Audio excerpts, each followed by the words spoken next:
Welcome back to Just Jump. We got Copa America, Euros, House of the Dragon, and Aegon is toasty, my friend. Yeah, this was a weird day of things just progressively Yeah. getting worse. It started with a great Euro, Fantastic Euros. a very frustrating Copa America. Very frustrating. From before the game all the way to the extra moments we got in the game to House of the Dragon. What a Sunday. What a Sunday. We should just start with House of the Dragon. It's always fresh in our minds, so we should go right into it. Aegon is toasty. There's no if, and, or but about it. He's cooked. Yeah, but you know what? It looks like he's just rare. He's not medium rare. It looks like he might still be alive. That's kind of how you're supposed to order a steak. Yeah, and even when they took the skillet off of him, the blood was still showing. It looked like he was leaking a little bit. Now, there was a few things I got from this episode. One, a little bit boring, but we just got a crazy one. So they probably had to they had to throw some politics into this one. I feel like this episode had so many layers to it that it's one of those you got to watch like twice. It's one of those ones that gets a writer really excited. It's like, oh wow, that went hard, that dialogue. But Damon is a freak. I mean, that song that's been going viral, "Match My Freak" on TikTok. Damon is the freak. He's getting freaky with his mom. I don't know what's going on with him right now. He's in danger of having the hardest fall off from season one. I need him back just in the mix of everything. It's been a tough watch this season for him. I think 2 episodes I said, get this guy out of this castle, please. This has been so boring to watch. He's chopping wood. That's where we're at. He's chopping wood and fixing up a castle that the Freys want. And if you in Game of Thrones, the Freys are the most pathetic house. That castle is so pathetic. The people who own the bridge, that's what they want. It's just a hard look for you to walk around commanding everyone to call you king and you're chopping wood. And everyone's just like, okay, we got you. Yeah, And he kind of got fraud checked tonight though. A little bit, yeah. Those people aren't gonna last though. Yeah, I mean, dude, they showed up in the rain, made this dude wake up and throw his full suit on at 2 a.m. My gut's telling me he's about to. They're gonna be cooked well done though. Imagine I walk into your room, knock on the door, and I'm like, yo, they're here, and you gotta go throw a 3-piece suit on, and come out and have a 40-second conversation. You just get ridiculed of people just body bagging you, and then you're like, all right, I guess I'll go back to bed now. At the end of the episode, they were the ones that were riding the horses away, right? Because that gives me the vibe that the next episode's gonna start with Caraxes just cooking them. That's More cooking. A lot of home cooking. Oh, okay. Now, or takeout, technically. It's a lot of layers. Aemon kind of gets what he wants. I think before we get to Aemon, actually, House of the Dragon has been much darker than Game of Thrones. I just finished Game of Thrones. We talked a little bit about it last week. Pretty lighthearted in a lot of moments. Yeah, I feel like there's humor in Game of Thrones. Tyrion gives you some good one-liners. There's no humor in this show whatsoever. The show is dark. The scene where so obviously in this episode, Aemon gets his ascension to being the king regent, prince regent. Long story short, he's in charge. Helena is like, was it worth it? Or I forget what she said exactly. What'd she say? Yeah, basically was it worth it? Yeah. And he just didn't even respond. I love just the way the camera came in on him just looking at it. Well, that's when I had the thought that the show is much darker because it was damn, it's thunderstorms and it was one of those episodes that tried to give you some anxiety. When Alicent was sitting at the council and it was a minute and a half zoom in on her face. And just everyone's voices are getting a little bit quieter and it's just, you could tell she's spiraling out of control. There was part of me that was like, we could cut that in half. She's just progressively each episode lost more and more control. Because now she don't even have Cole in the back pocket anymore. Dude, her dad screwed her over, man. This was all her dad's idea. And he's lurking. Yeah, he's going to come back She's going soon. to get him. Yeah, I mean, he's way smarter than everyone, so I think he's going to have a much more successful time. I just don't think it's going to last very long. Seems like Aegon said a word at the end of this episode, so. Mommy. Yeah. Mom. Tough. Mommy. Mama.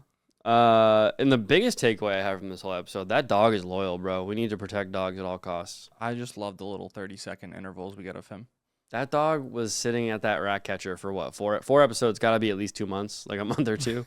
How's he eating? Who's feeding that dog? That's why I said, it was the first time we saw them again. I'm like, can we just cut them down? And then 10 minutes later, they're like, all right, cut them down. I'm like, thank you. That is stink. That is a great sign of good directing and writing. The fact that you said that and then a couple scenes later, they went right to it.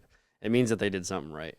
But yeah, this episode, there's not much to take away from it for me. Like I feel like we got what I expected. It was going to be one of those dialogue heavy episodes with a lot of political movement. I'm becoming a Bella fan. Bella. Bella. Who's Bella? That's the what's her name? Jace's like lady, isn't it? Oh, Baylor. I think her name is Baylor. I'm gonna go with Bella. I like Bella. You better. can go with Bella. Yeah, I make up my own names. On the show. For the viewer, the girl who said I'm fire and blood and not salt. That conversation was awesome. That was a good conversation. That's what, like, this episode had so many great dialogue moments, but I felt like this was the most reading a book episode I feel like we watched. That's like, a very fair assessment. There was a lot to take in. Like I said earlier, it's you have to watch. I feel like you have to go back and watch this episode again and just pick up on multiple different things at that point, because it's just crazy when they're just jumping to different castles and just jumping to different moments. My first conspiracy theory, or my first like trying to call my shot moment, happened at the end of this episode when Rhaenyra and Jace, right? Mm-hmm. There's so many names. That's why I'm just going with Bella. Yeah, when Rhaenyra and Jace had that conversation, like, we need to find someone who might be able to ride a dragon. This is a very far-fetched guess, but why have they been showing us that dude and his daughter and the guy who like is trying to leave King's Landing? He's got kind of dirty blonde hair. He works in Flea Bottom, it looks like, so maybe he just gets dirty and he has blonde hair. I don't know. I'm gonna try to call my shot real quick and say that he might be like a Targaryen bastard or something. Stand on the business. And they both just talked about like wanting to get out of King's Landing, and they started bringing up Rhaenyra. It just felt like maybe we're foreshadowing to something. I don't know. Maybe you're onto something here. Because I can't think of any other character they've shown us that would be like a dragon rider. He did get some screen time tonight. Yeah, like, in why are they showing it to us? Is it just to see, like, the tone of the city? I don't know. Well, no, they showed us that with the billions of people trying to get out of the door. Yeah, they didn't need a specific guy. That's a good point. Also, like, guys, we can overthrow this. Yeah. Like, I've watched too many cage matches in WWE. I'm climbing up that thing. Yeah, there was, like, 100 of them and, like, 5 soldiers. Yeah, Let's just push them out the way. What are we doing here, guys? Come on. I don't have anything else to add besides that. I tried to call my shot. Hopefully that pans out. But other than that, I think I'm ready for ratings if you are. I'm ready. I'm ready for the Aemon Daemon. Oh, that's getting closer. I'm ready for it. Yeah, that's definitely getting closer considering the positioning of both of them now. But I think last time we had an episode like this where it was a lot of talking and build up, we had a banger right after. So I have some expectations for next week that are gonna give us we some know that it's gonna be structured a little differently. We know that because it's a shorter season. So yeah, we only have 3 left after this. Yeah, so there's gonna be a banger episode that maybe we don't anticipate. So I will say that though. I think a couple weeks ago you said that one of your buddies was like, every episode in Game of Thrones is great. 1, not true. But 2, I think that this season has not been the case for that. But when like, if they deliver us episode 4 and then give us like 2 monster ones at the end, I'll be happy. But I haven't been like stoked about this season yet. So I think like the last episode we saw was probably the best of the whole series. Yeah, definitely. Well, I can't think of any that come to my mind from the first season. Yeah, so like I would say this is the best of the whole series. Like that's. Well, actually, when Daemon, remember when the first season when Daemon like kills all those like crab people, and he has like the blood all over his face? That was a pretty good episode. That was pretty good. That was pretty good. But those are top 2. It's that, and then there's dragons fighting. Dragons fighting is cool. Dragons fighting is going to trump everything every time. Yeah. No, just kidding. All right, let's do our ratings. All right. I don't remember who went first. Did I go first last week or did you? I think you did. All right, you got it this week. All right, I got a 8.4. That, I believe you are being very generous with I'm being a little generous because, one, I did enjoy a lot of the dialogue, and I think a lot of it went over my head also. So I'm not going to hate on the episode too much when I feel like I got to go back and dissect it a little bit more. Yeah. Like, this is live right after we just watched it. Mm-hmm. So I feel like there's some things I got to read up on or rewatch again to get more out of it.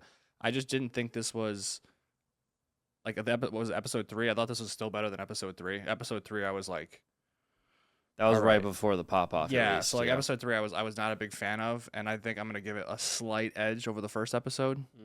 So yeah, I went with 8.4. All right, I like it. I'm going to go with 7.6.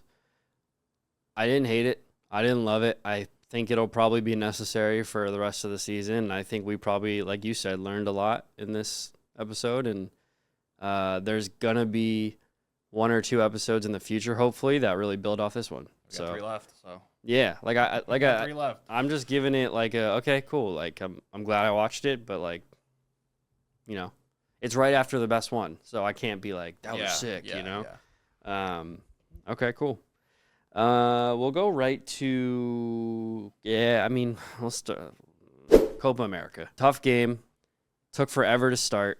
They can't figure out how to get fans in a stadium. It was a tough day. It does not look good for us. It does not look good for us hosting the World Cup. It doesn't. But thankfully, apparently, the people who screwed it up were the ones who handle Copa America. It wasn't the people who are going to be handling the World Cup. That's what I saw on Twitter. It's like there's a big acronym. It was like CONMEBOL or something.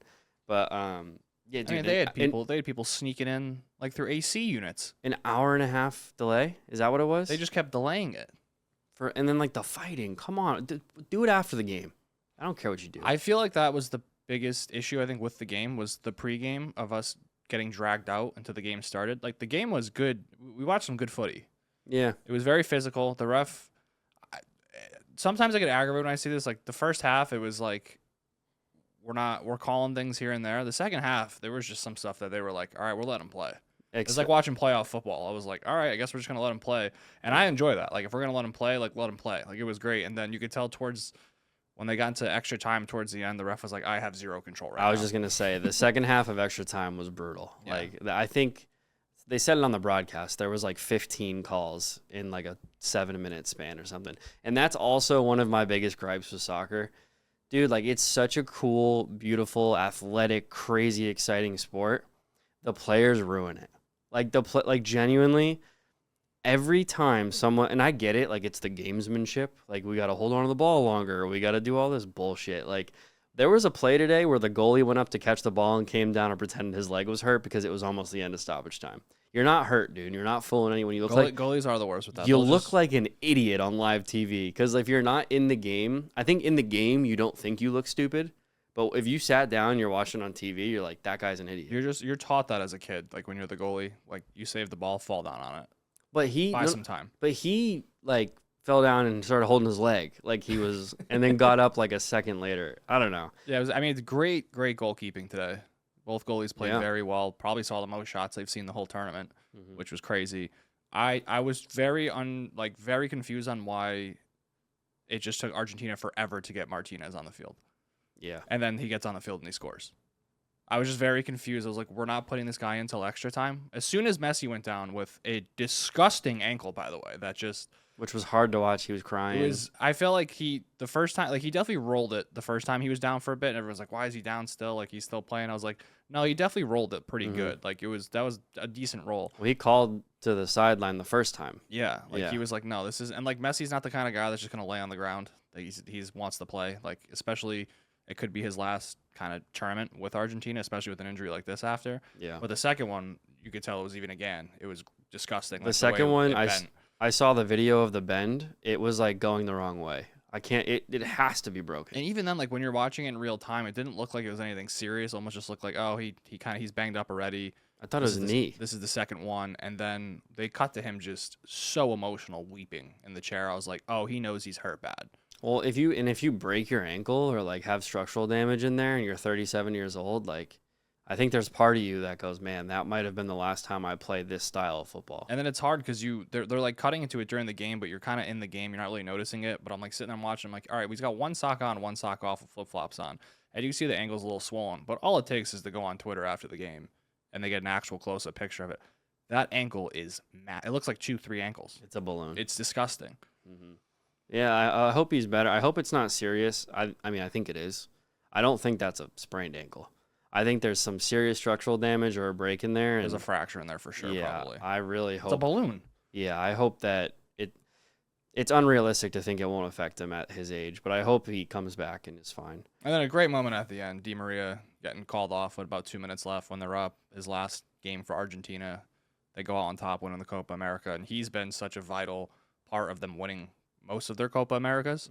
Like they put up the stat today where Messi hasn't scored in a final, Di Maria's that's what he does. He shows up Yeah. in big games, and he's done that for them for years now. So Oh, it's cool watching him walk off. Even the commentators talking about how Messi was like, no, like stay around, like let's go kind of do like the World Cup one more time. He's like, dude, I've given you guys all I can. Yeah, I don't even think that's true. I genuinely think he could play another 3 years. He just wants to experience Well, life. I mean, when last time Argentina lost the Copa America, Messi was like, I'm retiring from international. Yeah. So it's I mean, soccer retirements for internationals, it's almost like when they say they're retiring in wrestling. Yeah, let's see what Di Maria says of the next World Cup. He was very emotional coming off. Like I think this is a good send off for him. Like he really has done it all. There's kind of not much left he really has to do it all or prove. I don't really see the whole defending the World Cup thing as something he has to do. Well, and if Messi, God forbid, really does have a serious injury, Di Maria is not coming back without Messi. Like it's not going to be like All right. Well, yeah, it was a fun. I know it wasn't. That game was not fun. That took so long. I had fun watching it. I think that was like you had stench the first like half hour watching it because you're like, wow, it took because we were sitting there getting ready to watch House of the Dragon, and the game just kept getting delayed. We're like, well, we could have probably watched the show by now. Yeah. And then we watched the first half, and it wasn't anything like crazy or out of the ordinary. We're like, we really could have watched the show now. I mean, I was not upset with the fact that I got to watch Kira for a little bit. Yeah, she was actually best part of the whole thing. She was great.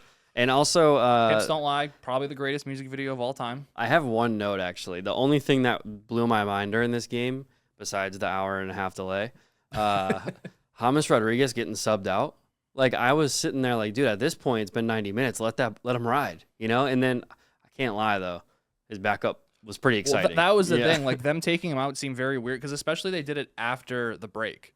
Yeah. So that's why I was like, you just gave him a rest. If anything, he has a little bit more energy to play now. And then, yeah, it was a great substitution. Good job, coach. Fantastic substitution. I do stand by the fact, though, if I'm him, I'm in that position, you got to kill me to get out. Like, I would look right at him and be like, you take out the other midfielder right now. Like, I got us here, But yeah, I mean, whatever. You're right. It was a little stench in the air. It's a long game in that heat too. So yeah, it was a little stench in the air from all the antics before, but it was exciting. The real one though, the real exciting one, the best part of the day. The Euros was great, and it was the earliest thing during the day. I mean, I think I only have a couple things here. I want to start with the negative. I really like watching England lose. It just makes me happy. I think because they hate us so much in the soccer world that I'm dishing it right back. It's just so corny hearing them constantly say it's coming home. Dude, it's the new like Cowboys. It's our year. Everyone's like, oh my gosh, it's coming home, dude. It started like maybe as an Airbnb vacation, then they got like a timeshare, and then they started renting property. This thing does not live in England anymore, dude. It moved out of your zip code. It moved out of your entire country. It lives everywhere besides England. So it's not coming home. No, it hasn't been home in a long time. It grew up. It's 60. It has its own family. There's little trophies. Dad left. He's going to get milk. He'll be right back. More than just milk. He'll be right back. His dad raised kids who also left and got milk. You know when Dad's gonna come back when you win. No. Yeah, it's like Bobby Boucher's dad. Dad's dead. Oh, I saw you on the ESPN. Now I'm back. No, Dad's, you gotta do something big. Dad's dead. Dad's not coming back. Yeah, dead dad pass. Yeah. Yeah, I like watching them lose. And then I guess the other thing I had a random note, and then you can jump in, but Danny Carvajal makes me realize how far America is from greatness. That dude, he's one of those dudes who kind of goes under the radar, especially on every team he's ever been on. Like when he's on Real Madrid, people paid more attention to Marcelo, or they paid more attention to Modric or Cruz. That dude just makes really crazy plays look normal. Like he passed a ball today on the outside of his foot facing the wrong way. And I was like, there's not one player in America that can do that. He gets praise, but it's never enough. How great of a player he actually is. And then when people when they try to take him on, it doesn't work ever. No. He's not even that big. It's not like he's 25 anymore either. I think he's 34. He's up there now. So I don't know. I just really enjoy watching him play. And I didn't really have a preference who won until I realized I hate England. And then I was watching him play, and I was like, I hope he wins. That's really cool. I'm at the point now where if Harry Kane's in a final, I'm just betting the other team. He stinks. He can't he cannot win a trophy. Let's bring back an old segment for Just Jump. It doesn't have to be old. It can be recurring. Stinks or doesn't stinks? Harry Kane. I mean, he's played in 2 Euro finals, and he's been garbage in both Euro finals. And correct me if I'm wrong, but no trophies anywhere else either, right? No trophy. This is how cursed this man is. He played at Tottenham, who's just the most cursed team in the EPL. They can't win anything. Mm-hmm. When they have these great teams, they've made it to a Champions League final, lost. They just can't win trophies. This man gets transferred to one of the most prestigious clubs in the world, Bayern Munich. They win a trophy every year.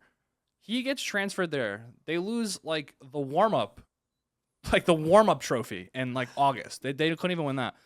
Bayer Leverkusen goes on an all-time run and goes undefeated in the season. Like it was just one of the they end up winning the league. They won the cups. Like it's just one of the wildest things of all time. That this guy just cannot sniff a trophy. When I heard about that, I thought back to a clip of Tom Holland being like, he's a Tottenham fan. He's like, I'm a Tottenham fan. I really love Harry Kane. I support him. I'm glad he's going somewhere else. So maybe he can get that trophy he deserves so much. And I thought back to that clip and I was like, oh, Tom, he might be the problem. It might not be the leading goal scorer in Europe this year too. Like he did what he had to do. It's just, I don't know what it is when he's on a team, they just cannot win a trophy. Listen, there's a lot of great players that in big moments don't show up. Which I don't even want to say great then. There's a lot of good players that show up, or there's a lot of good players in big moments that don't become great. Wait, you're telling me there's a lot of good players? There's a lot of good players. I can't. I can name a bunch right now. I can't side with that. How many times has Paul George won an NBA championship? He's still in everybody that's 2300's top 5. Oh, so. They love him. Yeah. Yeah. There's a lot of players who just there's quarterbacks. I don't know. There's a lot of different good Phillip Rivers was good for how long and then just never got to the big game. So my biggest takeaway from this tournament is that a 16-year-old that turned 17 the day before the final should not be this good at sports. Yeah, he was fun to watch. He looks like a baby. He scores a goal in the semifinal, which is just a filthy goal outside the box, hits the post, goes in. It's a goal you score in FIFA, you get right in your friend's face. You're like, yeah, I just put you in a has the opening assist tonight. It was just awesome. It's when you're doing this much stuff as a 16, 17-year-old, you're probably a few days away from Drake being in your DMs. Yeah. Oh my gosh, that's terrible. That's just the way the world goes. That's terrible. Okay, moving on from that. The guy on the other side, Nico Williams. That dude's about to come up too. I don't know where he's at right now. Barcelona buy him. Yeah, there's a bright future for that guy. You can tell. He just never looked like he was not in control when he scored the goal on the assist. So it's just awesome watching the young guys just kind of carry the team to the tournament, because Spain was not one of the favorites coming in. Yeah. Everyone was talking about England and France. They were thinking Germany was going to make the run with Cruz kind of going on his way out. Spain was kind of looked at as a team that maybe they can make some noise. They didn't lose a game. They won every game. No draws, no nothing. They won every game. It was strange seeing a Spain team without Ramos too. I didn't like that. Apparently him, the coach, the manager and him don't get along though. I don't know. I don't want to look too far into it. And you look at the run they went on, they beat Germany, France, and England. That's crazy. And beat them too. Didn't draws, nothing, just ran through them. I was like, wow, this is very, very impressive. Yeah, that is pretty crazy. That has to be the hardest 3-game lineup, right? When you're going through that, that's just a buzzsaw. Yeah. And that's not counting, I believe they got Italy in the group stage. They had a few games, I think they played Georgia. They had a few games that weren't the toughest of games. But when you go on the 3-game stretch of beating Germany, France, and England, that's just an unbelievable stretch. Hey, go Dogs. Georgia's pretty good. Yeah. That's true. That's true. This is college football, it'd be a little different. Speaking of America, I was hesitant to speak on this, but how can we not? Sure. Got to be careful of the buzzwords here so YouTube doesn't strike us down. Tough day for America recently. To some, not such a tough day, which is sad. The DONNY, they tried to take him out. We've never really done any politics on here, and I don't know, as I'm saying this right now, I don't know if this will be a reel or its own video. I don't know what it's going to be, but there's one thing I noticed that made me really sad. News publications are a joke. In that, I just want to talk about it because the fact that some of these headlines were going up after a candidate who has been our former president got But he fell. He fell, right? That's one of the greatest headlines of all time. They said that he fell on stage. And then there was another guy who quote tweeted it and goes, JFK in Dallas fell really, really hard. It was it was a sad day for honestly, objectively though, out of the whole grand scheme of this, Is that the greatest picture of all time? That's the hardest picture I've ever seen. That just an unreal photo. Like that's the picture our kids are going to see in their history books when they're in like grade school. The super S's are going to be right next to the history. Yeah. It's. I made so many of those. Yeah, I did too. It's. Again, we're not going to talk a lot about this, but it might have been locked up yesterday. Like it might be over. It's crazy that like, because when you read it the first time, obviously everything worked out. Like, I mean, other people did pass in this whole situation, which is very sad, but this just made him even cooler. Yeah. Which is crazy. Like, first of all, he already had the mugshot picture. Yeah. He's got the 34 felonies. Then he gets shot at, gets up, puts his fist in the air. Like, what is going on? Like, he's Rocky Balboa and he just won all 12 rounds. He's yelling for Adrian. It's a crazy shame. He's got 50 Cent doing shows where he's putting the Donnie's face on the Get Rich or Die Trying album cover. I did see that. Yeah. It's wild. And like the convention's on Monday. Like if he just walk out to Many Men. My heart does break for that guy. At the end of the day, it's just gut wrenching that dude had to go out that way. I was like kind of surprised. Like I don't know. This is just my brain being bad. Isn't it kind of shocking that we've gone through this whole phase and this is the first time this has been happened? I'm sure there's been times that we don't know about because they got in there before anything could have happened. But just going through the process of what we've gone through the last 12 years, and this is the first attempt at it after seeing everything you see in the news every day. Yeah, it's kind of crazy. Yeah, it is crazy, and it's crazy to see the responses. Like that's why the news publications bum me out. I don't even care who you want to vote for. We're not even up here telling you who to vote for. We're all in an interesting situation. I think we can all admit that. I think the news publications really let us down. I think that watching our current president look like this at a teleprompter and still screw it up for 15 minutes, that was tough, and that's just the truth. Like I think everyone can admit that no matter what side you're on. The fact that he called it a battle box, he said that we're in a battle box in that, or no, he called the ballot box a battle box. I'm going to go on a tangent. Whatever. You get the point. But I did want to talk about it today because news media, you suck. Be better. He fell. Be better. Like, just because you don't like a guy, like, come on, bro. What are we doing? He fell. Dude, there was even crazier I think there was ones. another headline. They were like, Secret Service carries Trump down the stairs. Like, dude, there's just so many good ones. They're so funny. Did you see the memo? Here, let me. That's my favorite part of like what we've been going through the last 8 years. We're living in the greatest reality TV show of all time. Oh, it's insane. They're just objectively hilarious. All right, so here it is. This is what an actual news publication sent to their station right after it happened, and this is. I think we should end right on this. Do you want to sneak anything else? I might. I don't know. All right, we'll see. Go, yeah. Hello. Reminder to stick to facts. Don't speculate. I'm so angry I can't even speak. Hello. Reminder to stick to facts. Don't speculate, editorialize, sensationalize, or jump to conclusions when reporting on the Trump rally incident today. Don't call it assassination attempt unless authorities say it is. What was it? Paintball? Don't say a shooting targeting Trump or the rally unless authorities confirm that connection. By the way, on Twitter, homie's face was on it immediately. They were acting like he fell down like Hulk Hogan and put the blade out. Well, dude, like they thought he was Ric Flair. But even the guy who tried to get it done, he was on Twitter in 10 minutes. We all knew what that was.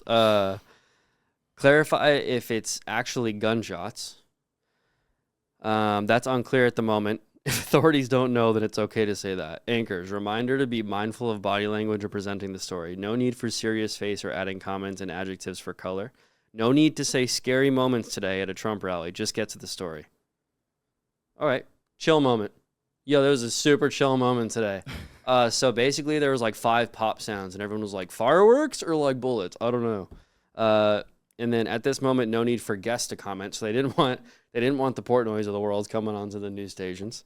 And again, all this just a reminder. And then the last thing, this is what ticked me off. I know we all know. What does that mean? Is this just like part of the hiring process? Yes. I don't know. That's all I have to say about that, Jenny. And I hope that no one on either side ever has to go through this again in our lifetime or after. And I hope that people are starting to wake up that the real villains are the news stations and everyone who's spreading all this crap. That's just jump. We don't normally talk like that, and maybe it's a little somber. But you know what? At the beginning of the show, we had to talk about medieval political warfare, and at the end, we had to talk about what should be medieval political warfare, and we're leaving. Goodbye.